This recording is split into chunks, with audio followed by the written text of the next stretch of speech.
Report X-174, humans, the galaxy's most dangerous species. Priority level, critical. Classification, extremely hazardous. Author, senior xenobiologist Zur. I stared at the blinking cursor on my hollow screen, my three hearts pounding in an irregular rhythm. How does one even begin to describe a species that could accidentally destroy half the known galaxy during what they call a dinner party? Computer, begin recording. I sighed, adjusting my ceremonial robe. Day 1 of observation period regarding species designation, human. The cursor blinked mockingly at me. Delete, delete, delete. Computer, restart. Urgent warning to all galactic administration species regarding the biological terror known as humanity. Delete. I rubbed my temple ridges, a habit I picked up from watching too many human movies during my research. Their influence was already corrupting me. This report needed to be perfect. Lives depended on it. Computer, final attempt. Begin recording. To the Supreme Council of Galactic Species, subject humanity, an existential threat assessment. Dear esteemed council members, I write this report with trembling appendages, for I must inform you of the gravest threat our peaceful galaxy has ever faced. Humans, yes, those bipedal creatures from the insignificant solar system they call the Milky Way, a name derived from their obsession with consuming the infant nutrition of other species, are barbaric. As I compile this report, my daughter, Lelu Arya, whose beauty is renowned across 3-star clusters with her iridescent purple skin and crystalline eyes, has just been assigned to Earth as our lead researcher. The Council's decision haunts my dreams. I tried to protest, citing the countless incidents where humans have accidentally hospitalized our diplomats with their friendly hugs, a barbaric custom of crushing one's companions with their surprisingly powerful upper limbs. Just yesterday, I received her first transmission. Father, they bare their teeth at me constantly. They call it smiling and insist it's friendly, but I've counted 32 potential killing instruments in each of their mouths. The Council must understand, humans are the only known predatory species to achieve space travel. While we crans evolved from peaceful philosophical gatherers, humans literally chase their prey until it collapses from exhaustion. They call this jogging now, and do it for fun. Fun. I must pause this recording to address an urgent message from Earth. Message interface opening. Father, they invited me to something called a barbecue. They're going to burn animal flesh in the open air. Is this some kind of ritual sacrifice? Should I alert the peacekeeping force? I sent back a quick response. Maintain your cover, Lulu, but whatever you do not let them offer you something called hot sauce. Administrator Vex Thor is still recovering from that diplomatic incident. Where was I? Ah, yes, the threat assessment. Humans possess biological weapons built into their very beings. Their saliva contains enzymes that can paralyze half the known sentient species. Stomach acid can dissolve metal. They intentionally ferment liquids until they become toxic, then drink them for pleasure. They call this craft beer and aged wine. Most terrifying of all, they reproduce at an alarming rate and can mate at any time. No designated mating season. The implications are horrifying, and they're spreading across their solar system with remarkable speed, even talking about colonizing Mars as if conquering one planet wasn't enough. Emergency alert from Earth, Father. A human scientist just asked if I wanted to grab coffee. Is this a combat challenge? Their stimulant beverages are classified as mild neurotoxins. I quickly messaged back, Lulu, remain calm. This may be their primitive courtship ritual. Maintain a distance of at least 3 meters, and remember, no hugging. The human in question, a Dr. James something or other, has been showing alarming interest in my daughter's research. Yesterday, he attempted to explain human jokes to her for 2 hours, which left her feeling dizzy and confused afterward. Clear signs of their psychic influence. I must note for the record that humans have an inexplicable ability to make other species want to interact with them, despite all logical reasons not to. It's as if they emit some form of charisma radiation. The Council must investigate this phenomenon before it's too late. Another message alert from Earth. Father, update on human eating habits. They dip their food in other food. Is this some form of biochemical warfare? The substance they call ketchup is unnaturally red. I need to conclude this section of the report, My stress glands are swelling, and I must prepare a detailed protocol for Lelu Arya regarding something humans call Friday night drinks. The survival of our species may depend on it. Recording resumed. The most disturbing aspect of human civilization isn't their predatory nature, it's their complete obliviousness to their own destructive potential. Take their social gatherings, for instance. They call them parties, which I initially assumed were strategic military planning sessions. How wrong I was. Accessing field notes, last week, Lelu sent me footage of a birthday party. They set small fires on top of nutrient blocks, cake, sang in threatening tones, and then encouraged a young human to extinguish the flames with their respiratory system. The other humans cheered this biological warfare demonstration. Dr. James showed me how to blow out candles. Father, Lelu reported her purple skin flushing to a deeper shade of concern when I explained that this would be considered a Class 3 biological hazard on crania. He laughed. They do that a lot, express amusement at potential death scenarios. Speaking of Dr. James, I must note my growing concern about his frequent appearances in Lelu's reports. Yesterday's transmission was particularly alarming, Father. The most peculiar incident occurred in the laboratory. Dr. James brought something called chocolate. When I explained that our species can't process theobromine, he looked devastated. Humans express disappointment by making their faces droop. It's surprisingly effective at triggering our sympathy responses. Most concerning, I must investigate if humans have evolved specialized guilt-inducing features. The humans' research facilities are equally baffling. They call them universities, but they're more like controlled chaos chambers. Lelu's latest report detailed their coffee breaks. They deliberately ingest stimulants to alter their brain chemistry. Father, and they do this multiple times daily. When I declined Dr. Mine, James said I seemed tense and needed to loosen up. Are they aware that their language contains so many threatening metaphors? Emergency alert from Earth. Father crisis situation. Dr. James. I was simply asked if I would join him for dinner and a movie. Is this a dual threat scenario? Should I activate my emergency teleporter? I had to explain that this is likely a courtship ritual, not an assassination attempt. However, with humans, the line between the two can be disturbingly thin. Personal note. Humans combine courtship with food consumption, which may be a remnant of their predatory past. I must research this further. The most perplexing aspect of human behavior is their contradictory nature. They create weapons capable of planetary destruction, yet write poetry about flowers. They build massive structures to separate themselves, but spend countless resources trying to connect with each other. They know their food is toxic to most alien species, yet continuously try to share it as a gesture of friendship. Dr. James, for instance, keeps a snack drawer specifically for Lelu, now filled with things her biology can actually process. This level of consideration is unexpected from a species with such a predatory nature. New message from Lelu's father. The most extraordinary thing happened today. Dr. James created a fully sealed, contamination-free workspace for my comfort, complete with air filters calibrated to Crinian standards. When I asked why he did this, he said, "Because your smile lights up the lab." I'm still trying to decode this clearly metaphorical threat assessment. Personal note, why does my third heart keep skipping beats when reading these reports? I must address the Council's growing concerns about human expansion. Yes, they're spreading across their solar system at an alarming rate.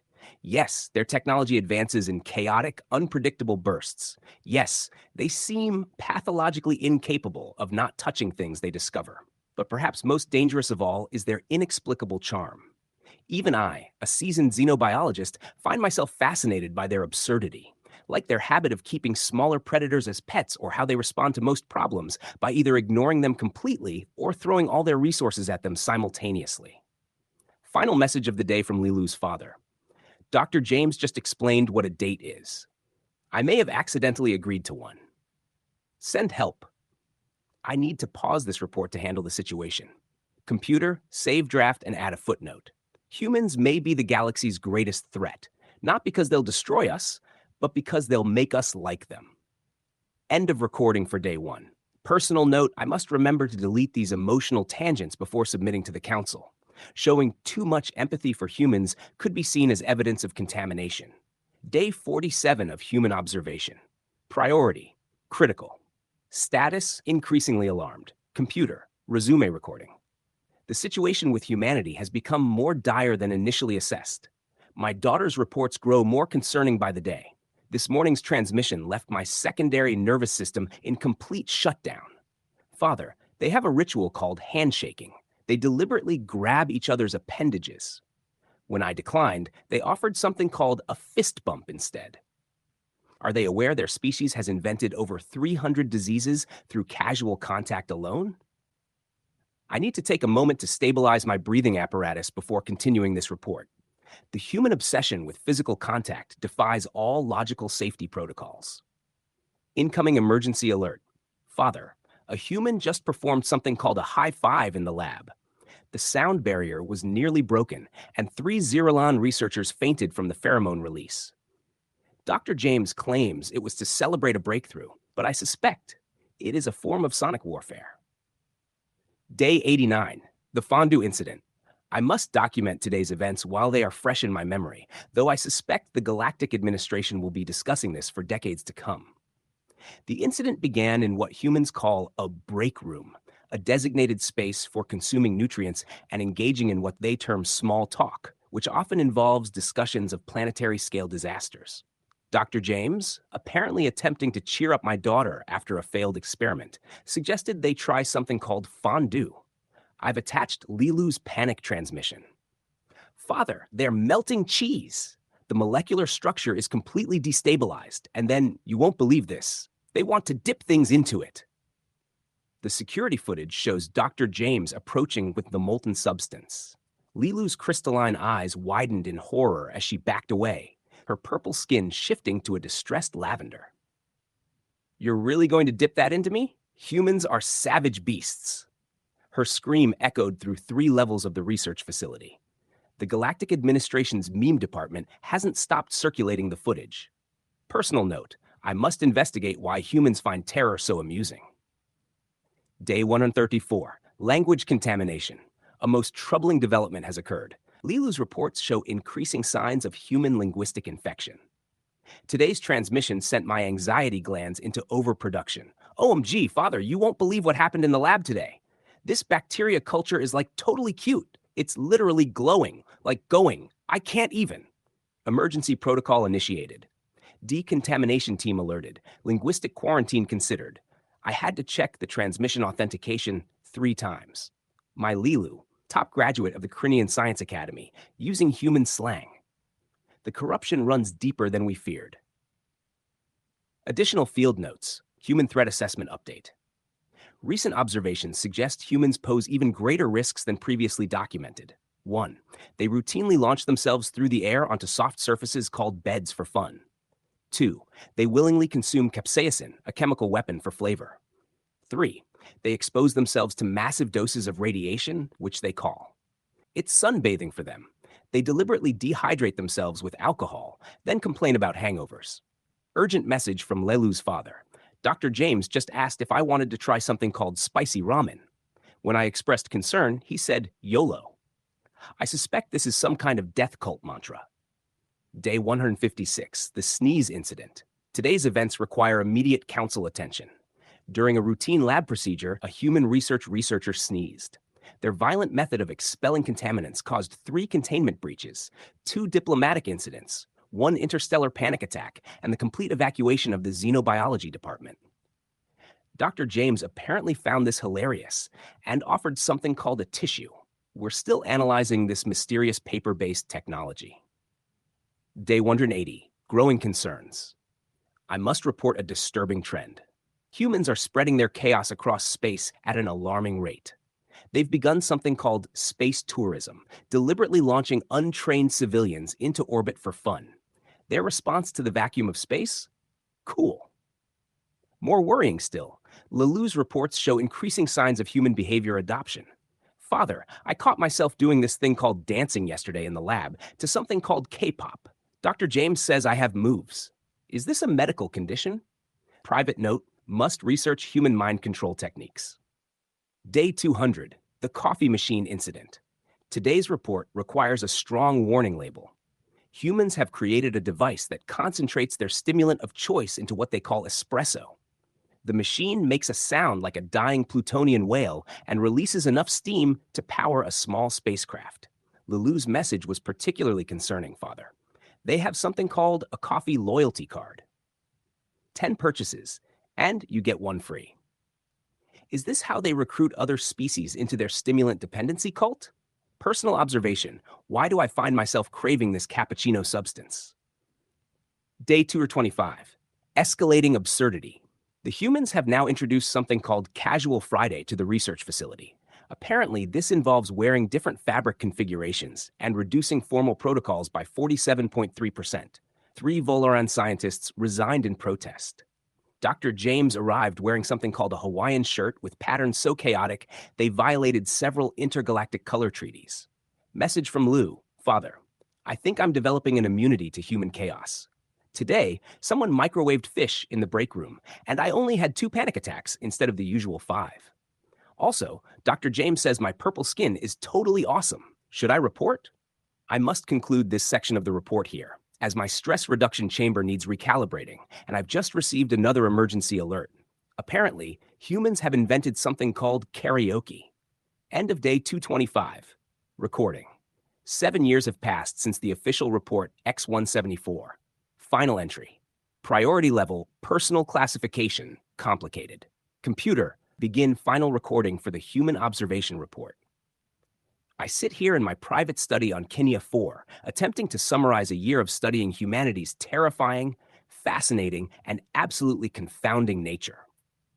Accessing final notes as I conclude this comprehensive analysis of human biological and social threats, I must acknowledge several unexpected developments in our ongoing research. The data suggests that humans are indeed the most dangerous species we've encountered, but perhaps not for the reasons initially anticipated. Suddenly, a loud crash outside my office door interrupts my thoughts. Grandpa Zur! Grandpa Zur! Open up! We brought the space pirate hats! Computer. Pause recording. Sounds of chaos ensue. My office door bursts open in an explosion of giggles and purple-tinted limbs. 2 small figures catapult themselves across the room. My grandchildren, half human, half Crinian, are all energy. Grandpa, you promised to play cosmic pirates. Luna, age 6 in Earth years, her violet skin shimmering with excitement, waves a makeshift paper hat. Her brother Alex, 4 years old, clutching what appears to be a modified cardboard tube lightsaber, as humans call it, bounces on my anti-gravity chair. A clear violation of at least 3 safety protocols. Computer, resume recording. Flag as personal addendum. Deep breath. Yes, council members, you're reading this correctly. I, Zur, senior xenobiologist and author of Safety Protocols for Interspecies Contact, now in its 47th edition, am a grandfather to human Crinian hybrids. The truth must finally be documented. My daughter Lilu Ari did indeed marry Dr. James Thompson, the same human who once triggered 3 lab evacuations with his spicy curry lunch, the same scientist who introduced her to the concept of pizza night. The same man who now makes her crystalline eyes sparkle in a way that violates several laws of optics. Grandpa, tell us the story about Mom's first fondue again. Luna tugged at my ceremonial robe, leaving tiny handprints that would horrify our cleaning droids. Yeah, Alex chimed in, accidentally activating his bioluminescent spots, a trait he inherited from our side. The one where she screamed about dipping. Computer, note for the record, the infamous fondue incident has become family legend. My grandchildren find it particularly hilarious that their mother, now a chef of both Earth and Crinian cuisine, once considered cheese a biological weapon. Sound of children climbing onto my lap. Grandpa, why are you always talking to your computer? Luna asked, reaching for my datapad with impressive dexterity, another human trait. I'm writing a very important report about humans, I explained, watching Alex attempt to do a cartwheel, a terrifying human acrobatic maneuver that still makes my heart skip. But Grandpa, Luna giggled, her skin shifting through shades of lavender, our species' sign of amusement. Married to Grandma Sarah. Now isn't she human too? Extended pause in recording. Computer, strike previous classified warnings about human phenomena. Strike previous theories about human psychological warfare. Strike all hypotheses about their species being a galactic threat. The truth, which I've been avoiding documenting, is far more dangerous than any biological hazard. Humans don't conquer through force or terror. They do it through something far more insidious. They make you love them. They bring chicken soup when you're sick, though I'm still not convinced it's actually made from Earth ingredients. They remember your birthday, a bizarre human custom I now eagerly anticipate. They create strange but oddly comfortable hybrid celebrations, like our family's tradition of hanging Christmas ornaments on a traditional Crinean meditation crystal. Come on, Grandpa, the space pirates are attacking, Alex declared, his paper sword narrowly missing my third heart receptor. Computer, prepare to end recording. Final addendum to report. After extensive research, I must conclude that humans are indeed the most dangerous species in the galaxy because they make you forget why you ever feared them in the first place. They turn xenobiologists into grandfathers, laboratories into homes, and alien worlds into family dinner destinations. My daughter now makes both Earth pancakes and Crinean nutrient discs for breakfast. My son-in-law learned our traditional greeting ceremonies, though he still occasionally forgets and goes for a fist bump. My grandchildren switch between 3 languages, create art that defies several laws of physics, and believe that being a hybrid isn't just normal, it's awesome. I finally learned the correct usage of this term. Sounds of children's laughter. Grandpa, your tentacles are showing. Luna pointed at my emotional appendages, which had unconsciously extended in response to their joy. Computer, final notation. I hereby submit my resignation as Chief Warning Officer regarding human biological hazards. I can no longer maintain objective distance from the subject matter, as I am expected at a barbecue this weekend. I've learned to appreciate their ritual of combusting food outdoors. End report. Signed, Zur, Senior Xenobiologist, Galactic Administration, but mostly just a grandfather who needs to go play space pirates now. P.S. Computer, delete all warnings about human hugs. They're actually quite nice once you get used to them. Sounds of children cheering, to infinity and beyond. They made me say it. End of final recording. Document status classified. Too much love. Well, dear listeners, you've just heard the most classified report in the Galactic Administration's history, one that somehow turned from a warning about humanity into a grandfather's personal diary. Not exactly what I planned when starting this story, but sometimes the best tales are the ones that hijack your original outline and run away with it, much like human children with sugar rushes. Originally, I intended this to be a full-length novel about the horrors of human biology, but somewhere between Death by Handshake and the Great Fondue Incident, it became clear that this story wanted to be short and sweet, like a human coffee break. Though I'm reliably informed, these rarely involve actual breaks. I'd love to hear your thoughts in the comments, especially about which human habits you think would terrify other alien species the most. Personally, I'm betting on eating spicy food for fun or sleeping for fun, both equally disturbing concepts for most galactic civilizations. Special thanks to everyone who stuck around to hear a xenobiologist's gradual descent into becoming a doting grandfather. Your patience with my numerous safety protocols and emergency alerts is greatly appreciated. And remember, if you ever find yourself being offered something called a ghost pepper challenge by a human, run. Just run.